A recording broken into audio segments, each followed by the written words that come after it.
So I wanted to bring on a doctor like yourself who actually went through some of that pain themselves. Can you kind of address a little bit some of the pain that's out there for doctors right now? You bet. Well, first of all, let me say I'm kind of a dinosaur. So when I set up my practice way back when, one of the smartest decisions that I made was to outsource my medical billing. And so one of the reasons I'm so excited to be involved with MIRMA and consult with ABS is because I know that your licensees do well by doing good. This is something that doctors definitely need. And things are changing for doctors. And it's not in general changing for the better.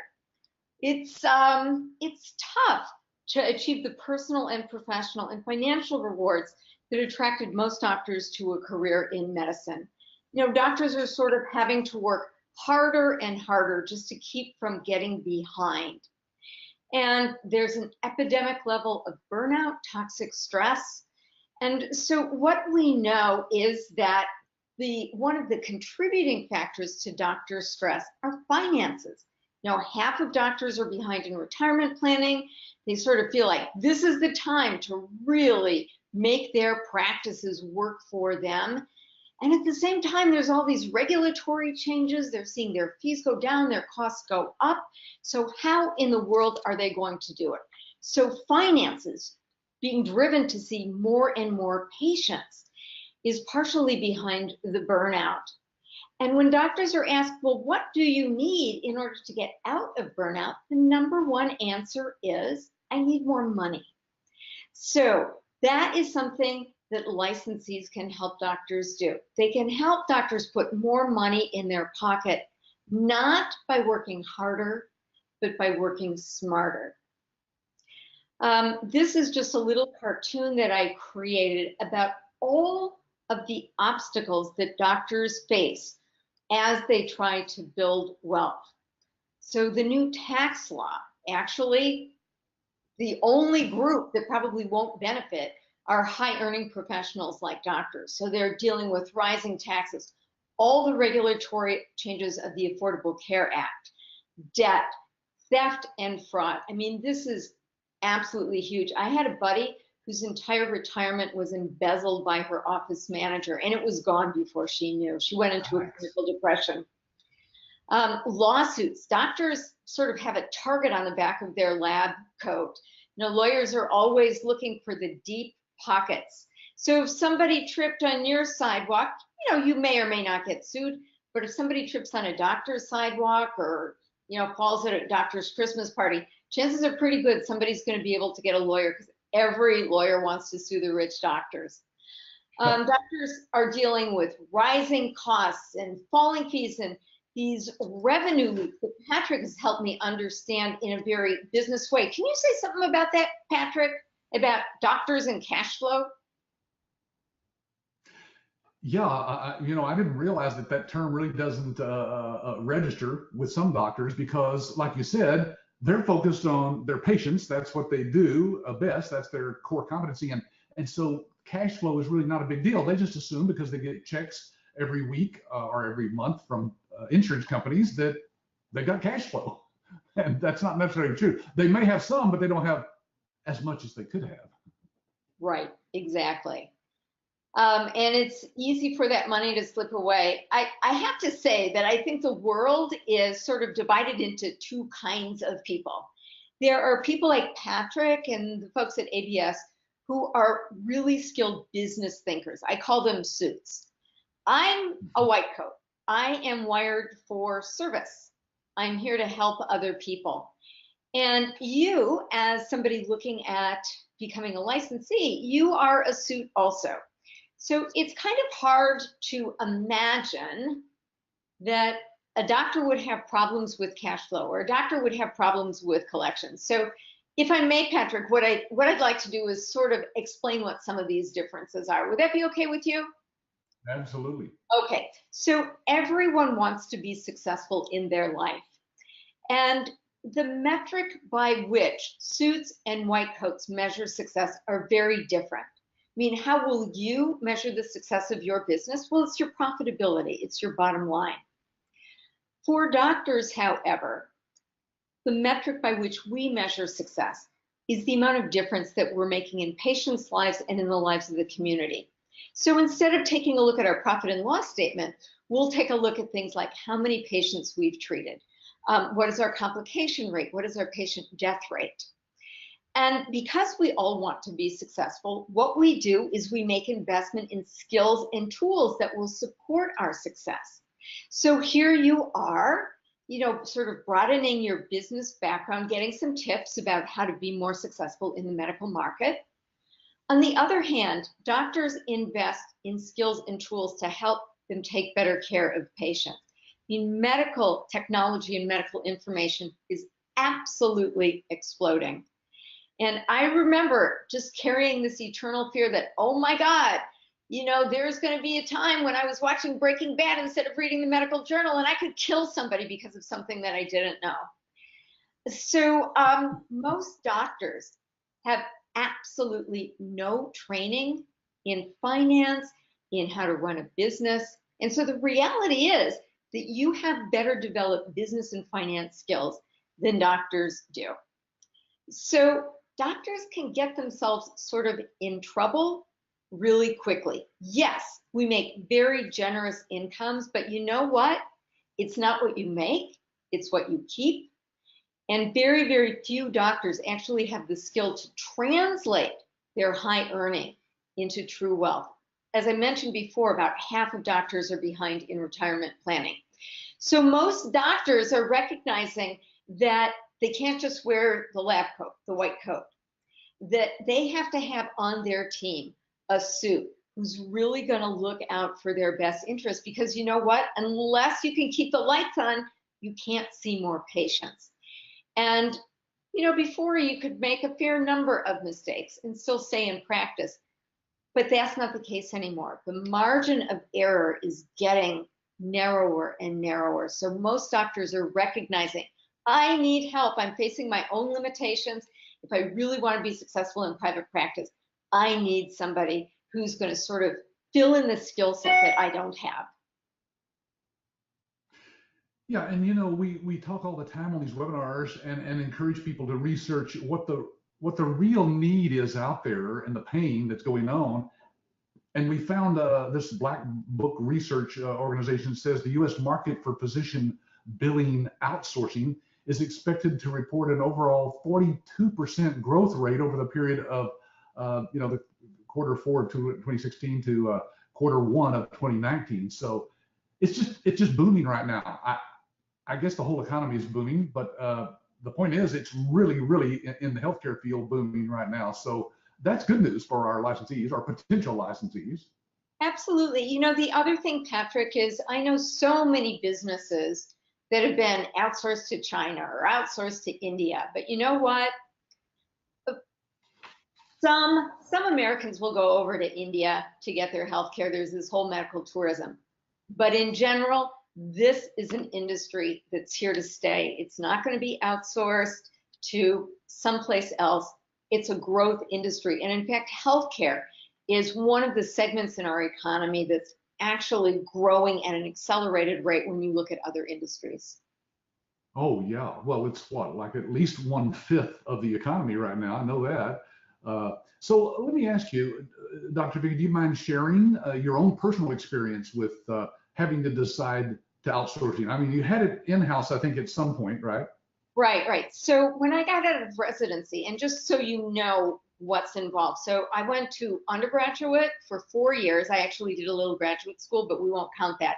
Then I went to medical school for 4 years, and then I went to residency for 5 years. So that's a lot of training. And when I got out, I knew I wanted to be in private practice. A man in solo private practice was getting tired of taking call all the time. So he invited me to join him in his office. And he had done his billing in-house.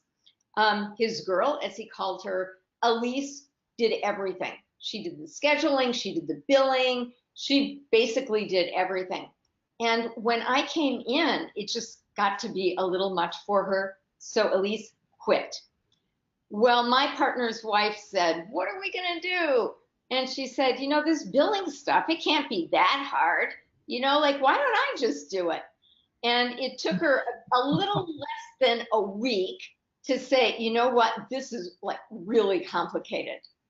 So our plan was to hire somebody long term, but in the meanwhile, we got a temp in from a reputable temp agency. And this woman was so nice. She would go out into the waiting room and help the little old ladies fill out their paperwork. Well, we came to find out that she was a convicted Medicare felon.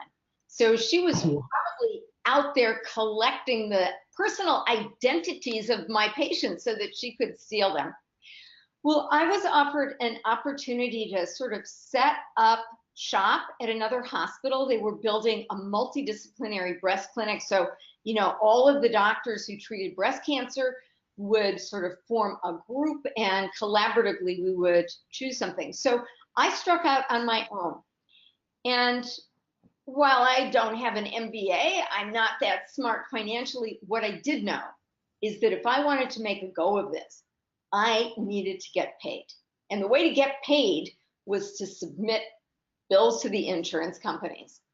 And what I knew from my previous experience was that this was a complex, hard job.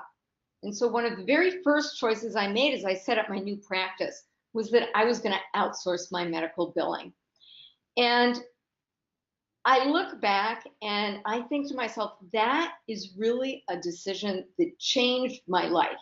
Because had I not done that, had I decided to keep it in-house, my guess is that I would not have achieved the level of success that I did, because I had somebody else on the team. Like, I don't try to do my own taxes.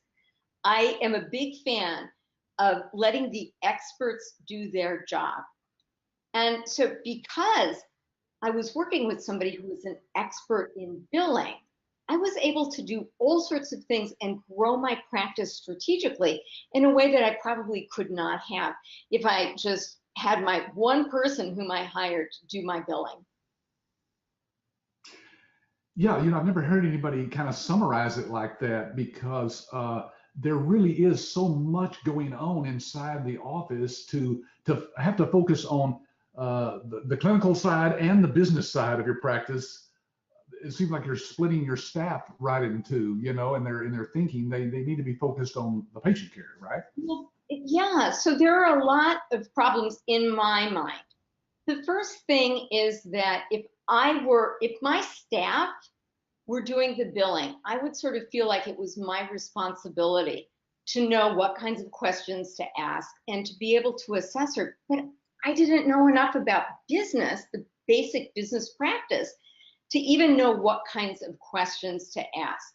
I knew I was very vulnerable. I tend to be trusting.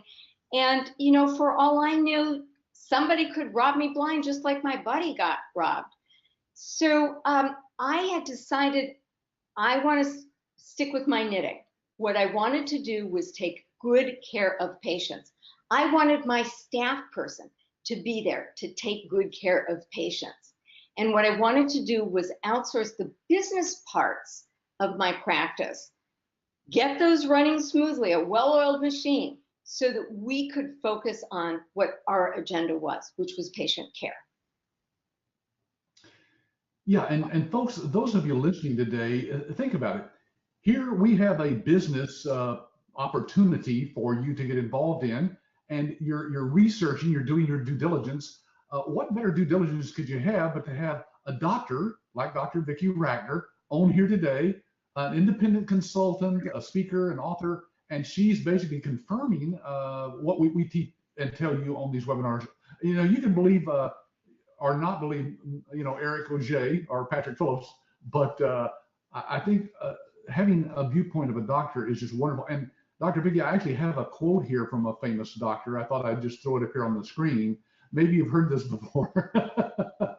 No, I took this out of one of her books. I think the physician's pain is your opportunity. What does that mean, Dr. Vicki? Well, what that means is that doctors do have pain. And if you've ever experienced pain, What you know is you want the pain to go away. And so the sources of physicians' pain, especially physicians' financial pain, you're essentially, ABS licensees are essentially the prescription to take away that pain. Because on this slide are a lot of pain points. Staff retention. How do you attract and retain the kind of staff that you want to have? What happens when, somebody's mother died and they have to go on vacation? And I had that happen. And by the way, one of the reasons I was so happy to outsource my billing was that I had this stability. I knew that, even if I had to scramble because my office staff was on vacation, revenue would still come in. I would still be able to see patients and revenue would still come in. The filing might not be done. That's okay though. The money was coming in. So staff retention is an issue. Burnout, I just talked about. It's estimated that about 40% of physicians this year are going to be burned out. This is epidemic levels. One of my big fears, besides getting sued by a patient, is being audited or coming under the scrutiny of licensing organizations. Because once the State Medical Association or Medicare thinks that maybe you've done something wrong, they assume that you are guilty until you're proven innocent. So the way to avoid that trauma was just not to get their attention. Now, my CPA and I every year have conversations about what write-offs I could take. And every year, inevitably, he'll say something like, well, you could write that off, but that's an audit trigger. And sort of like, okay, I'd rather pay it in taxes than be audited.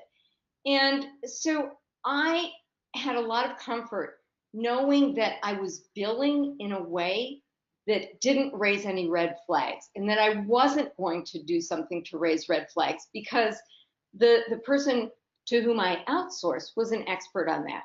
She knew how to avoid the risk of an audit. And I just lost the slide. Really? What's that? I'm sorry, I just lost the slide. Oh yeah, I turned that off. I think every once in a while when I do that, of course, they're just looking at our videos basically as we talk here. So I didn't have anything exciting to put up there just now. But I realize more and more that the audits really are a problem. That's one of the reasons we came up with one of the services that our licensees can offer. Well, two of them actually. Audit Guard is one of them, which protects against the HIPAA violations in the doctor's office, which most of them have. They just don't realize it. And the other one, of course, is the audits by Medicare to see whether or not they're coding correctly. And the nice thing is that our system actually has all those codes built in and gives the doctor the choice of picking the correct code, from 2 or 3 codes that come up after they've seen a visit. So it's just wonderful to think that in addition to doing the billing, you can also say to the doctor or the office manager, hey, I can also help you, and protect you against those kinds of audits. Right. So let me just give you a little history so you understand why this is so important. So Medicare's been around for about 50 years now. And up until the Affordable Care Act legislation became law, nobody knew how much Medicare was spending to what doctor. Well, part of the Affordable Care Act legislation was this little Freedom of Information clause. So for the first time in Medicare's history, you could go online and find out how much Medicare was paying your doctor. Well, once that information became common knowledge, what they observed is that a very few number of doctors got a very large percentage of the Medicare pie. And of course, the assumption was that they were engaged in fraud. So if you had high volumes, basically, you knew that you were probably going to be investigated. And so this whole thing is, it's new, and it strikes a chord of fear in anyone. Once you do actually get audited, bad things happen. What happens if there's an error in the bill and you accidentally put the date of service as the date that you were on vacation? serious trouble with serious financial penalties for something like that. Well, that to me, that's a good reason why I would want to turn that over to a company that's their job is to focus on that and stay compliant and make sure that those things are done correctly behind the scenes. Let me Yeah, move. that has huge value to me. Good. I love to hear that. The Now, other, I'm just going to encourage people to type in some questions if they want to. We're kind of monitoring that behind the scenes here, folks. So find the question box there in our control panel and type some in directly to Dr. Vicki if you'd like to ask her some you questions. can ask anything you want. Yeah, we're an open book here. Did I interrupt you a while ago? I'm sorry. Oh, I was just going to share another story, and you had mentioned HIPAA compliance. And there are some things that just make doctors scared. Like it's part of our pain. Fear is a kind of pain. And I will just tell you the story of an office manager who went on vacation. She took her laptop with her. She forgot it on the plane. Like that's Right. already traumatic, right? The problem was she had medical records on that computer and they were not secured. And there was a $250,000 fine for every patient medical record that was on her computer. I mean, just devastating financial consequences. So having somebody, help medical practices be HIPAA compliant, again, it has huge, huge value. Yeah. That's another one of the services that we offer, a compliancy guard, it's called, and that's exactly what that does. Hey, I just wanted to show you and ask you this question, Dr. Vicki. Of course, when you were outsourcing your billing, of course, you were paying some kind of percentage. I don't know what it was, but today it's in the area of 6 to 8% that most doctors are willing to pay to have all that done for them, because if they do the math and look at the figures, of course, it's much more money that they're spending now to have their own staff, their own IT person, computer upgrades, software upgrades, and so forth. So can you give us a feel for why you didn't mind paying a percentage of all your money that was coming in to somebody else? Well, I saw it as an investment. Like I invested hundreds of thousands of dollars in my medical education. And as far as I could tell, I was making the investment in the outsourced medical biller to enjoy all the value. And the reality was that at the end of the day, the amount of money in my bank account was going to be greater with outsourcing the medical billing. And that's not even to mention all of these other benefits, like, feeling more secure, sleeping better at night, knowing that I wasn't going to be audited.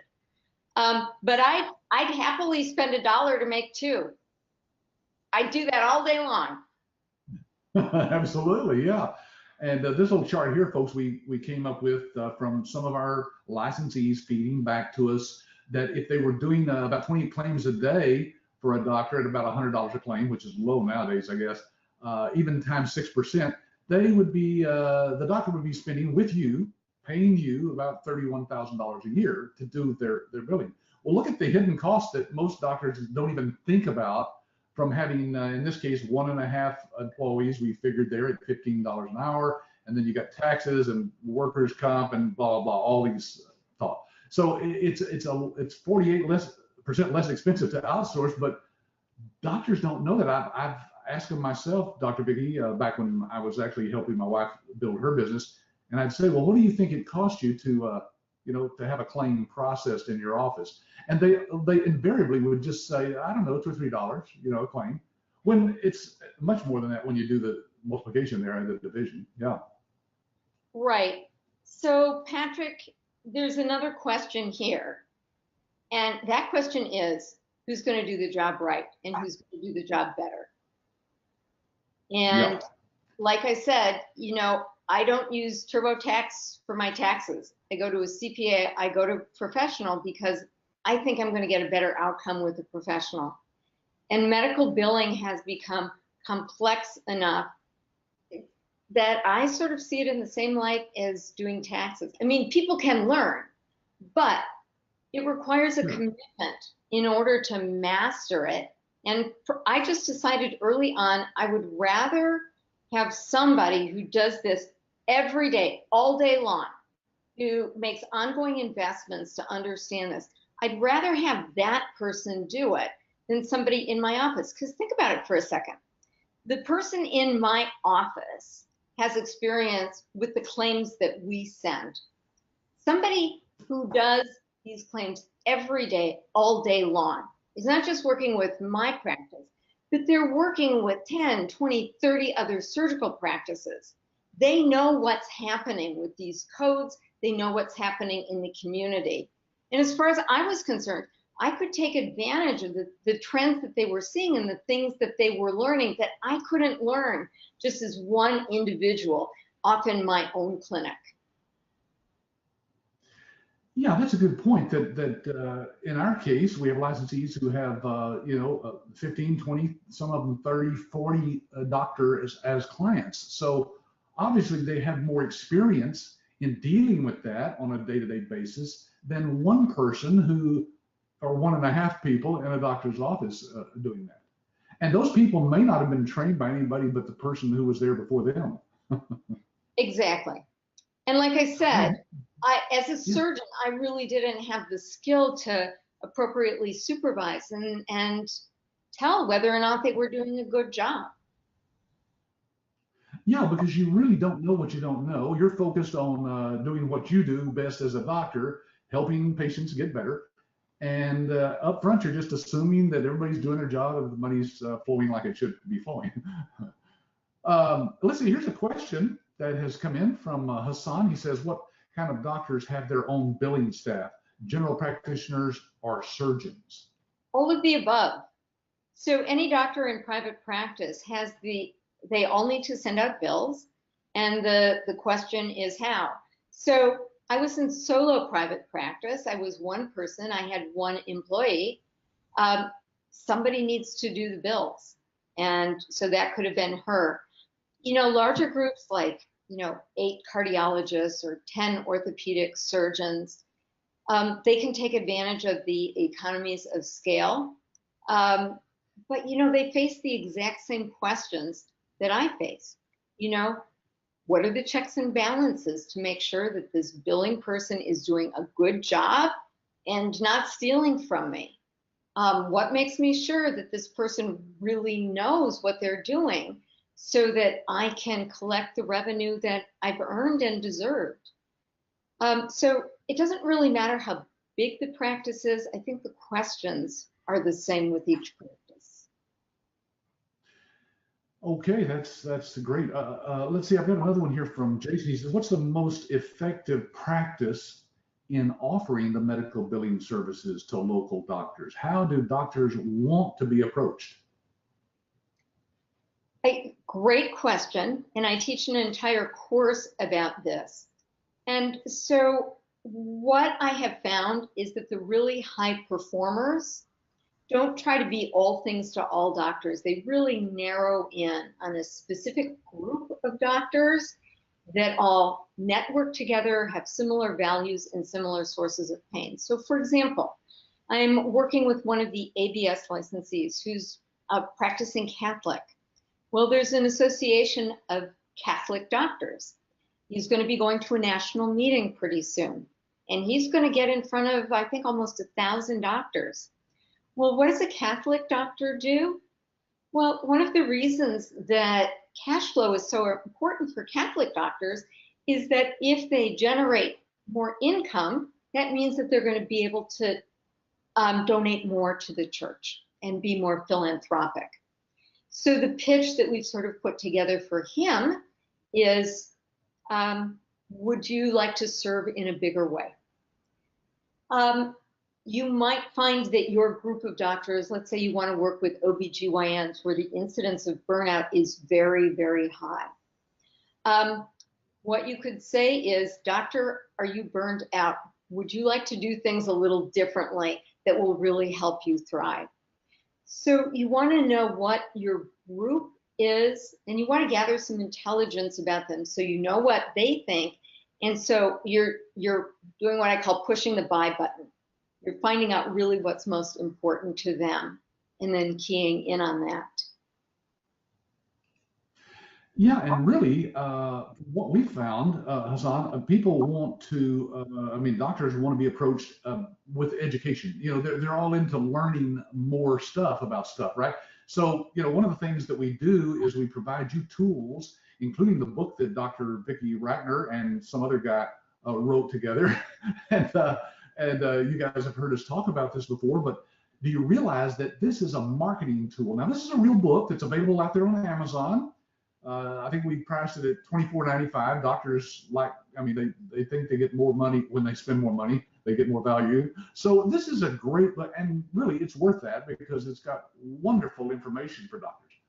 This is a book, though, folks, that you will be able to have through ABS, and you actually can have your name on the front cover of the book. Dr. Vicki just was very gracious in saying, look, why don't we let them write the foreword to the book? We'll put their name on the front cover of the book. We'll put their name inside the title page, and at the end of the foreword, they can actually put their contact information. It's a fantastic idea that you came up with, Dr. Vicki. We love it, and the licensees are really, really thrilled about this. Now, folks, to let you know, we've actually written a foreword that's very generic, and you can write your own if you want to, but you know, we'll make sure it says the right stuff, of course. But the point is, you become, I guess you could kind of call it almost an author, right? In that your name is at least on the front cover of the book. Once your name is on the front cover of a book, people will see you differently. I mean, I've been helping enough people do this that I can tell you again and again, that's what they say. So they see themselves differently, and doctors see them differently also. So Patrick, I absolutely agree that a great way of engaging doctors is through educational marketing, is through the delivery of high value educational material. And Patrick, I also have to say, it's so much fun working with you to create all of these books that the licensees can use to engage doctors. It's been great. And it works. What kinds of experiences have your licensees had trying to get in front of doctors with this book? One of the first licensees that actually placed her order for her, you know, copies of the book with her name on there, she said, I didn't really know what to do with them. So she said, I gave them out 1 week to 2 different doctors that I had, you know, dropped by, and I got their business card and so forth. And I just left it with the front office manager in an envelope that said for the doctor. And so she put it on the desk. Vicki, what's amazing is the following week, both of those 2 doctors she gave those books to called her up and said, you know, I did read some of the highlighted passages that you marked in the book. We show you how to do that in our workshop. And he said, I think I need, you know, I think I need to get that free practice analysis that you talk about in the book. So it's working. It really does work because the doctors, well, I mean, look at the title of the book. It's the new thriving medical practice. Well, right now, most of them are not thriving, and so they're always interested in something that will help them thrive. Let me see if I can. Yeah, is this blowing this up in real time? I think so. Okay, so here's the subtitle. Look at this: How to Get Off the Hamster Wheel. I love this subtitle. Work smarter, not harder. Generate more revenue, and enjoy greater career satisfaction in the era of the Affordable Care Act. So it's just an amazing draw for the doctors to have this book. Our licensees can repurchase these. We get an initial supply in your package, but you also can buy them for like $4 a copy. So folks, it doesn't get any better from a marketing standpoint. However, Dr. Vicki came up with one other thing that's even better. You want to explain to them a little bit about our letter here, Dr. Vicki? Yeah, so let me just kind of give the history. So I wrote another book called The Myth of the Rich Doctor, which talks about doctors and their relationship with money. And Patrick, would it be okay if we just gave everyone on the line a digital version of this book so that they can read it? Maybe you can just upload it to the handouts. So anyway, yes, I'm going to ask Eric, I think behind the scenes, to drop that a digital version of that in the handouts there. We've also got the handout of the slides we're going through today too. Yeah. Alrighty. So Yep, anyway, I'll get it taken care of. Thank you. I had been invited to a lot of places to speak, and sometimes financial advisors would invite me in and do a book signing. Well, what we noticed is that when the invitation came from me, or I was going to be on the platform, they got a much better response. So I thought, well, why not just write a letter of introduction? Why not talk with another doctor peer to peer and talk about some of the reasons that they might be interested in sitting down and talking with an ABS licensee? So there you have it. The other thing that this letter does is it makes an offer to give a copy of the book. Now, I'm always studying people who are successful, and probably the people who do the best job at influencing the purchasing choices of doctors is the pharmaceutical industry. They actually invest marketing dollars to study what kinds of things work. And what they figured out is the power of the gift of reciprocity. So if I begin a relationship by giving something to you, you're going to want to give something to me. So pharma does all sorts of things. They have the keychains and the hats and the pens and things like that. Well, why not give away something of true value, a book? You know, nobody's going to throw away a book. That book is going to stay in the doctor's shelf, possibly even on the doctor's desk. And now a doctor, because they've gotten a gift from you, they're going to be much more likely to reciprocate. Come on in and do a practice analysis. So, you know, this letter of invitation can come from my return address. No, there's no gatekeeper. There's no office staff who would keep this letter and a book from the doctor. You know, a letter from an average vendor, maybe who does office cleaning or painting or something like that, that's probably not going to make it to the doctor's desk. But something that comes from a doctor with a book is going to get through.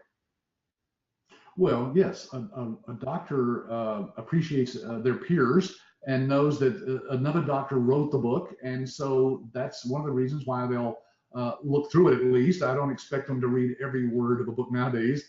But the way we teach them in the workshop, of course, is to highlight certain passages, put little sticky notes where they're at, and it's a wonderful gift for a doctor. All right, look, I know you said you needed to go in about, I think about 5 minutes, you said. So let me just try to squeeze in a couple more questions for you here, if you don't mind, Dr.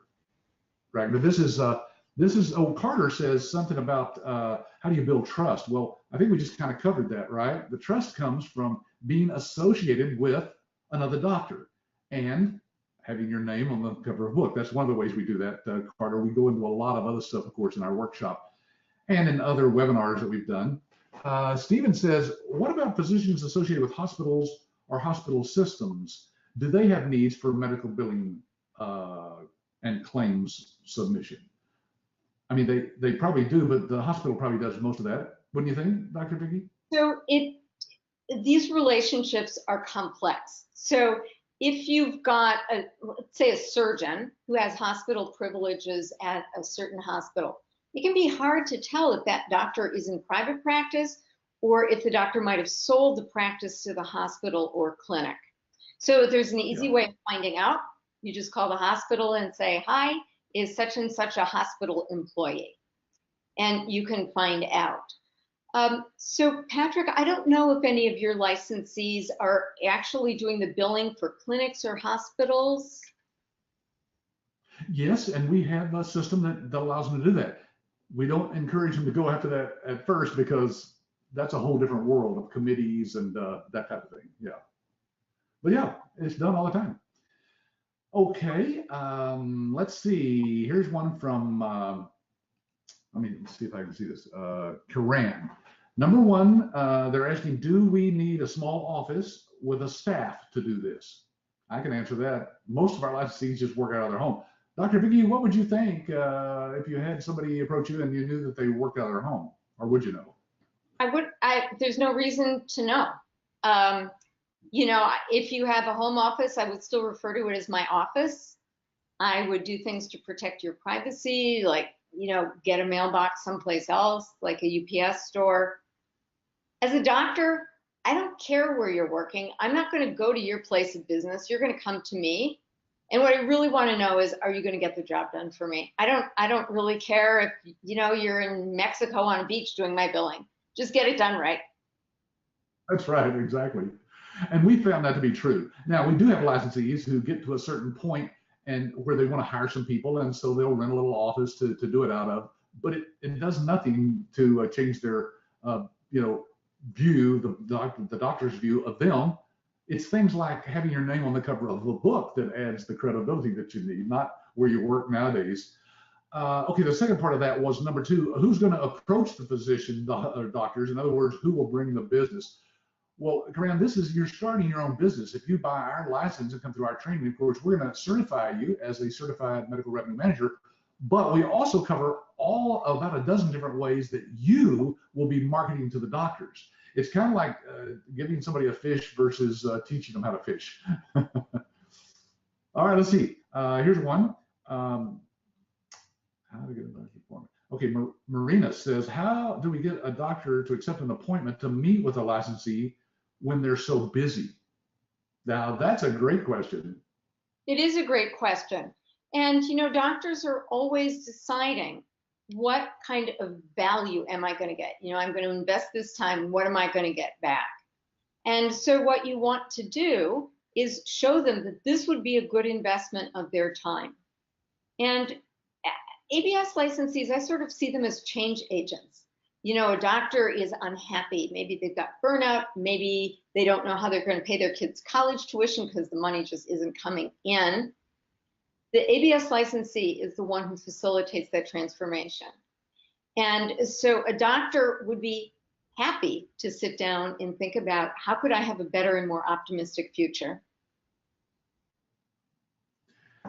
Okay, let's see here. Karan also says, are we targeting private doctors? Yes, primarily that is your market. Smaller doctors' offices, 1 to 6 to 10, let's say, in a doctor's office. That doesn't mean that we don't have licensees who have found groups, 30, 40 doctors that will sign up with you as well. But again, we're going to encourage you to go slow. We give you exactly the target market that you'd go after. And once you've got 1 or 2 doctors on your own, of course, you can go after the whales, I call them. Right. Yeah. All right. 1 more minute to go here. Let me ask this. Can I get a list? This is from Marina. Can I get a list of medical offices to reach out and propose ABS? Well, yes, we're going to show you how to find those offices in your area, because there's, I don't know how many doctors there are in your area, Dr. Vicki, but right here in the DFW area, there's like 28,000 or something like that. It's just a lot of doctors that are out there. It's such a huge market. You could never tap into it that much. But okay, one other thing here. Hassan says, what role can ABS play in generating efficiency for reducing collections and decrease the fear of errors in a doctor's office? Well, that's what we do, right? Okay, and one last question. Karan says, what is ROI? And that's return on investment. Dr. Vicki, let me ask you this. One last thing is always on people's minds, and that is, if you had some advice for somebody who was starting their own business, especially in this particular field, what would that be? I would say build relationships with the right people. So, you could potentially go out and, maybe buy some software and just do it yourself. But this kind of do it yourself mentality has a pretty high cost. And so what I've tried to do throughout my career is surround myself with people of integrity who have been there, who have done that. And in my years of experience with ABS, what I know is that they're the real deal. They're people of integrity. They have an ongoing commitment to support the success of their licensees. And especially at the beginning, I would make sure that you're working with the right people. You want to find the right clients. I just had sort of a sociopath as a client try to cheat me out of a lot of money. And sometimes it's hard to tell who the sociopaths are. But especially at the beginning, you want good advice. You want great first clients who are going to be gracious and helpful. And here's the best part about doctors. If you help one doctor, they're going to talk about you in the doctor's dining room in the surgeon's lounge. So that one nice doctor is going to be able to attract other nice doctors to you. So I pay real attention to the people that you invite into your life as you launch your next venture. Yeah, it is all about relationships, and that's why we teach licensees how to go out in their community and build relationships with people who already have a relationship with a doctor. Then it's easy to get introduced into the doctor's office. And of course, the free practice analysis that we offer is also a real reason why a lot of them invite you in. They just want to find out where they're at, financially. So, Dr. Rackner, thank you so much for taking the time out today. I know everybody appreciates it. We did have some more questions that we didn't get to today, folks. If you just look for your email, we'll be answering those by email if we didn't answer them today on the webinar. So thanks again, Dr. Vicki. Thank you for the invitation. And I hope everyone on the line makes a great decision. I can tell you, this investment in an ABS license is just a great investment. And I say this as a serial entrepreneur. So thanks so much. Take good care. Thank you. Bye for now.